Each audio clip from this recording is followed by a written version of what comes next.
Senator Obama, you wanted to respond. Well, I actually, I think Ambassador Keyes and I agree on a couple of things. I think freight rail is important, and that's part of what makes us the transportation hub of the nation.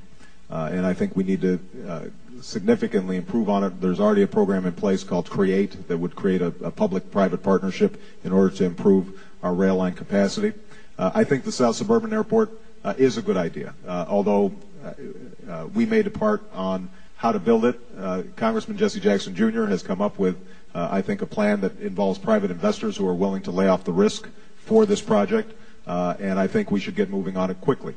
I do believe in O'Hare expansion. That's the crown jewel of our transportation system, and we need to go ahead and make that happen.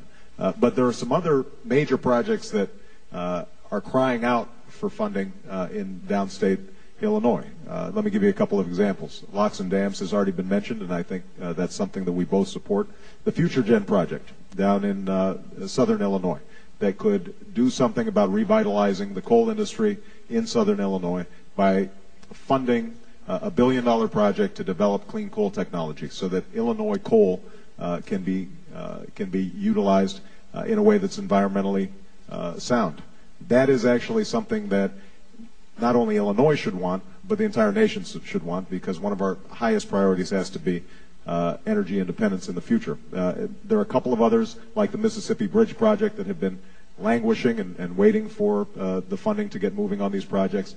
Those are the kinds of things that I think we have to make investments on. They're good for the future of Illinois. Senator Obama, we're going to turn to health care.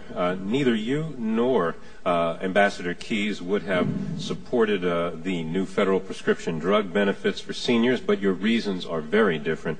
What do you think is wrong with that approach as a way to address the rising cost of health care? I think it was fundamentally flawed as a piece of legislation. And the central premise of this prescription drug bill that was passed by President Bush was that the federal government, through the Medicare program, and senior citizens who are beneficiaries of that program, could not negotiate for the best possible price with the drug companies so that they could actually get the kinds of discounts that Canadians enjoy for the drugs that are manufactured here in the United States.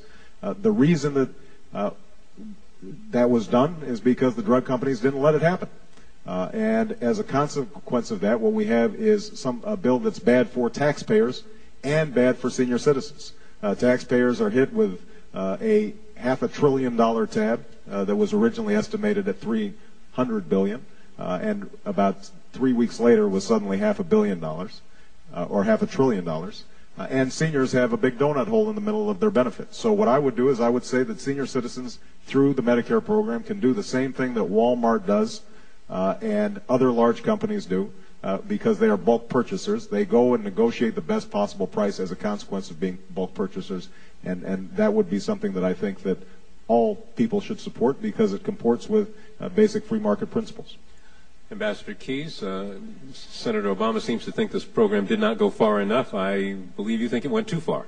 Well, no, I think that part of the problem is that we resort to government spending before we have done the common sense things that are necessary to, for instance, apprise people of the opportunities that are right there already in front of them.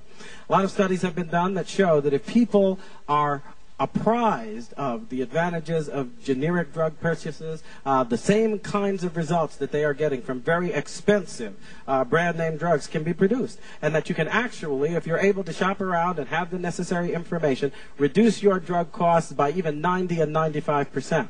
But before we have explored that kind of ability to develop an informational response that empowers people with the knowledge to make better use and more cost-effective use of the dollars already being spent, we are throwing good money after bad. We're also suggesting that we need to take an approach that ignores the reality for some of our pharmaceutical companies. I believe in a balance. I believe we have to be sure that consumers are getting access cost-effectively to the best prices they can find in drugs, but at the same time, if we do it in such a way that we undercut what is necessary to repay the cost, not only to pharmaceutical companies, by the way, but also to the taxpayers, of the research and development that goes into the development of new drugs, then we are going to find ourselves killing the goose that lays the pharmaceutical golden egg. And we'll be destroying that which actually produces an expanding horizon of effectiveness on the part of our drugs. So I think we need an approach that will first of all empower folks with the information they need in order to take advantage of the existing marketplace to make more cost-effective use of their dollars.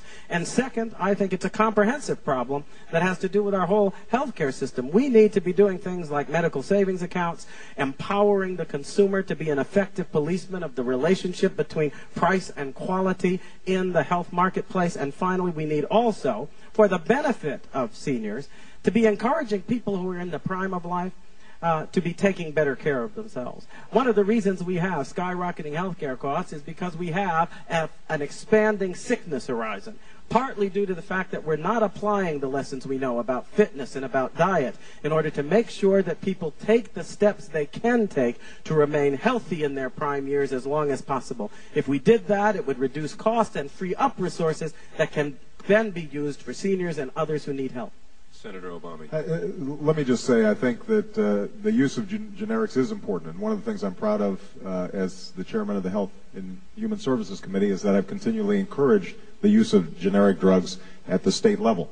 Part of the problem and the reason we're not using generic drugs as much as we should is because we have a convoluted set of patent laws that allow drug companies to change the shape or color of the tablet and as a consequence, renew their patents and block generic drugs from coming onto the market. So those kinds of approaches, I think, do have to be taken. I also think that it does make sense for us to encourage preventative care and improve our health and lifestyles. But let me tell you a quick story of a father in Galesburg that I met who's had just lost his job, just got his pink slip, and whose son had just had a liver transplant. And he's trying to figure out how does he pay $4,200 a month in immunosuppressant drugs in order to keep his son alive.